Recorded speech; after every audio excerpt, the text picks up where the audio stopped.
ارشاد حج اوقاف ریاست کې د قرآن کریم د ختم ترڅنګ د دینی عالمانو له لوري د کورونا وایرس څخه د ځان ژغورنې په موخه عامه پوهاوی ترسره شو. په یاد غونډه کې چې نن چهارشنبه د چنګاښ پر 11 نیټه له غرمې وړاندې ترسره شوه، پر مهال لغمان والي ښاغلي محمد آصف ننګ سربیره د ارشاد حج اوقاف رئیس سید نجیب الله هاشمي د مرکز په ګډون د 15 ګونو ولسوالیو دینی عالمانو، خطیبانو او شمېر نورو ګډون کړی و. په پیل کې د ارشاد حج اوقاف رئیس سید نجیب الله هاشمي په خپلو خبرو کې د ښه راغلاست ترڅنګ د غونډې د څرنګوالي په اړه رڼا واچوله. زیاته کړه د دیني عالمانو رول، اغیزه او مسؤلیت ډیر ستر دی. په همدې موخه باید دیني عالمان د منابرو له لارې د کورونا د وقایې د اسلام مقدس دین او خپل هیواد په وړاندې خپله دنده ترسره کړي.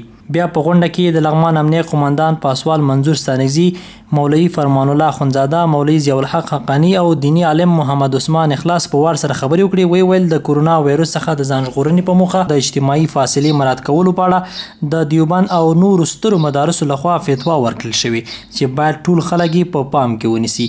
هغوی ویل د کورونا وایرس څخه د ځان ژغورنې په برخه کې د دیني عالمانو مسؤلیت خورا مهم دی او دوی باید دا مسؤلیت په ښه شکل ترسره کړي. دوی ویل که دیني عالمان په مشترک ډول په یو خوله د کورونا پر وړاندې مبارزه وکړي، نو ولسونه به له دې سترې وبا څخه په امان کې پاتې شي. په ورته مهال لغمان والي ښاغلي محمد آصف ننګ په سنتي او افغاني ټولنه کې د دیني عالمانو په رول او نقش هر اړخیزې خبرې وکړي. هغه ویل په افغاني ټولنه کې په دیني عالمانو باندې د خلکو باور زیات دی او دوی کولی شي چې خلک له دې وبا څخه وژغوري.